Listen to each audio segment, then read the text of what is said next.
Hello everyone and welcome back to the Common Sense Crypto channel. As with you always, this is Rich doing another video today on XRP. So I hope you're all having a wonderful day today wherever you are in this great world. We're going to talk about XRP. And before I get started, aren't you all happy it's Saturday once again? I'm happy about that. And I turned down the gain a little bit on the mic. I hope it sounds better. And what happened for tomorrow's videos, I made one XRP video and it ended up turning into a trilogy. So I hope you all like it. I talk about XRP and the Great Reset and the current state of the economy and Basel III. So I hope you enjoy it. So we're looking at XRP on the one-day chart, sitting here just above 54 cents. And you know, XRP dipped down once again today, and I couldn't resist. I had to buy more because I know once XRP takes off, the only regret I'm going to have is that I didn't buy more at these low prices. And I think we're getting close to XRP taking off as well. Did we hit the bottom? Raise your hand if you are still holding XRP. I keep seeing people saying the bottom is now in, but we all heard that many times. If the bottom isn't in, it doesn't really matter because I know we are very close to XRP taking off. It could happen at any moment. Think about that Ripple SEC lawsuit finally coming to a complete end. That would skyrocket the price XRP so fast when that happens. XRP sentiment, crowd equals bullish. Smart money, also bullish. You know why people are bullish on XRP? They know the potential of this cryptocurrency. Even the people that FUD on it, that absolutely hate XRP, they still know the potential behind it. And nobody wants to be that guy buying XRP at $1 plus when they could have been buying it just above 54 cents. 5 stages of financial growth. Now, I agree with most of this post except one part. I'll talk about it in a minute. You start working hard for money. Then you work smart for money. Then you invest the money you work for. Then money starts working hard for you. Next, money starts working smart for you. When you get to number 5, you are wealthy, not rich. Everyone on the Forbes list of the 10 richest men sells something. I don't agree with that part because I don't think we're going to have to sell anything in the future once we start to get passive income from our crypto. Once that happens, you could do everything that you ever wanted to do because you're going to be gaining monthly income from your crypto, and we're getting very close to that now. And a lot of people wanted me to talk about this. Passive income with XRP. When the XLS-30D amendment passes, the XRP holders will finally have a chance to generate passive income. This is that AMM. I don't plan on using this, and I'll tell you why. Because you can lose your XRP. This is not 100% secure is what I'm saying. And I think there's going to come more secure options in the future. But you know, I do like the idea of this because this is a good step forward in that direction. Other people say they understand the risk and they're going to utilize this. Me, I'm going to look for something better, but that's just my opinion. The Reserve Bank of New Zealand has been discussing Ripple and XRP in the context of the future of money and central bank digital currency. Ripple announced a private version of the XRP ledger, which is of interest to central banks for its potential application in CBDCs. You know, whenever they say there's a private version of the XRP ledger, right away people say, and the price of XRP on that ledger is much higher than the XRP that we're holding. David Schwartz has already said that's not true. The price of XRP on the public and private ledger is exactly the same. And you know, I've been taking notice. There's a lot more talk about CBDCs now. Countries are talking about pushing to the next step towards CBDCs. That's why I said Time is running out on the cheap XRP. Alvir will connect its finance platform to Ripple partner XRP user Onafreak, connecting the US to Africa for cross-border payments.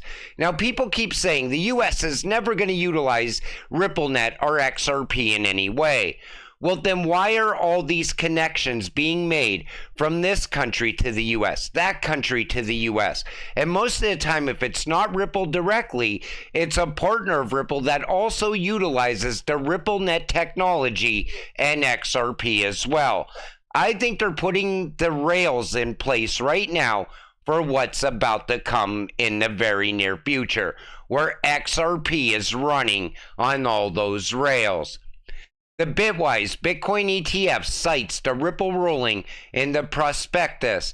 It was significant for the entire industry. You know, when we got legal clarity for XRP, that was bigger than most people think, because now they're citing it in Bitcoin ETFs. Coinbase cited it in their case with the SEC as well. Any new case that the SEC brings, they're always going to cite this case. That's why I always said Ripple was fighting for all of crypto. And people still don't understand that. They still FUD on that case for some reason. They still try to convince you that we don't have legal clarity for XRP when we absolutely do. My first and hopefully not my last time on Chain Reaction, discussing everything from early use of the XRP ledger to the inevitability of crypto and blockchain being used at scale for global finance. This comes from Monica Long. Take a listen to this. You know, when crypto hits crypto summer, it's hot and everyone wants to be a part of this industry. And I definitely have noticed in this latest winter, even the pitch decks from different developers that we used to see, maybe back in 2022 that were all about Web3, they now flip to AI as the headline of what they're selling.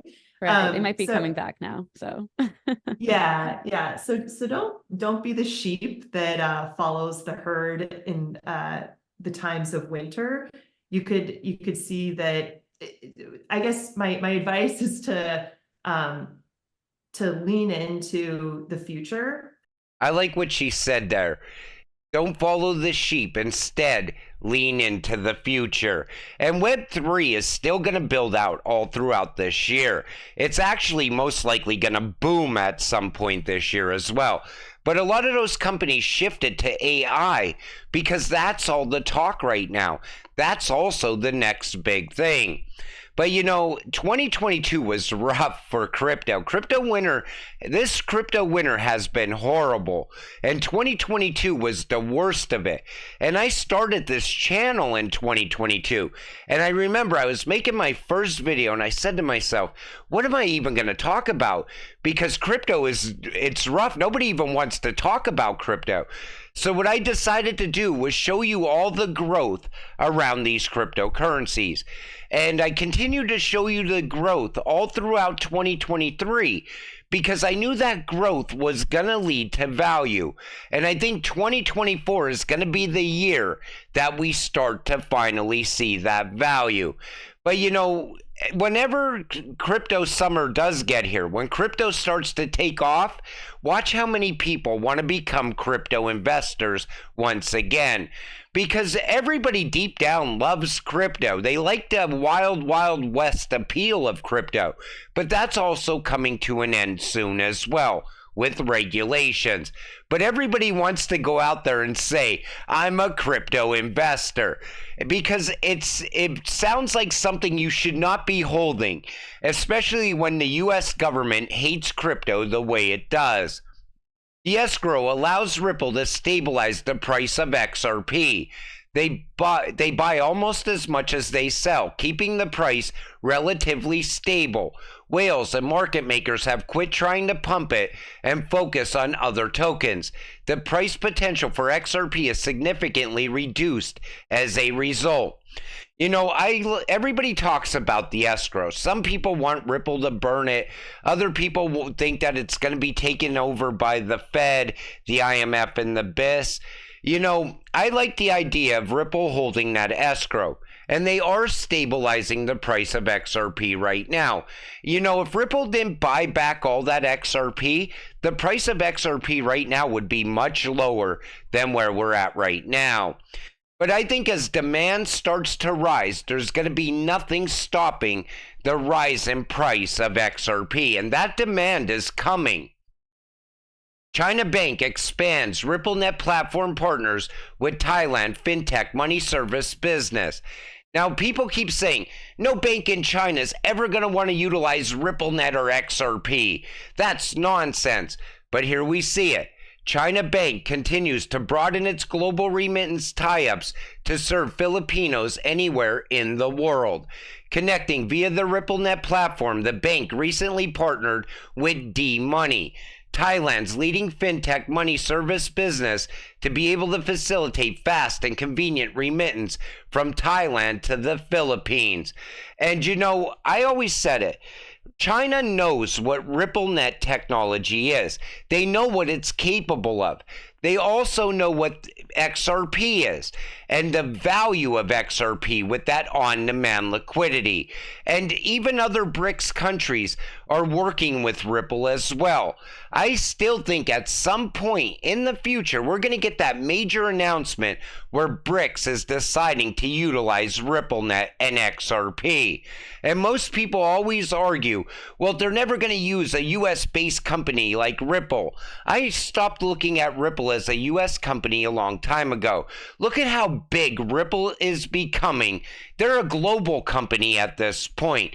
They're tied in with so many different countries all around the world. U.S. Treasury official urges preemptive crypto regulation. A U.S. Treasury official has warned that action is needed from lawmakers to regulate crypto before the next financial crisis hits. The official, Graham Steele, emphasized the need for higher standards in the industry and highlighted the potential benefits of digital assets and their underlying technology. President Biden's executive order on digital assets has tasked federal agencies with monitoring the sector for risk and issuing guidance and rules. Steele mentioned that existing investors and consumer protection laws should be vigorously enforced. While some use cases such as cross-border payments, faster settlement, and immutable ledgers show promise, Steele criticized speculative assets like Dogecoin. What was this guy talking to Brad Garlinghouse? I showed you how Brad said Dogecoin is pretty much a shitcoin in yesterday's video. At the World Economic Forum in Davos, Ripple CEO Brad Garlinghouse agreed that there is still speculation in the crypto sector, but also highlighted the potential for solving cross-border settlement problems. He too questioned the use case for Doge. So I think the U.S. Treasury is calling for crypto regulations now because they know another financial crisis is about to hit. And I think it's going to be the collapse of banks throughout 2024. And I think they're already planning for that to happen. And I even said it many times. I still think crypto regulations are already ready to be put in place like an overnight event, because the US is going to follow everyone else when it comes to crypto regulations. But you know, it's going to take everybody in this space off. It's going to shock them. It's going to take them, you know, time to even realize what just happened when all these meme coins start to go to zero all at once.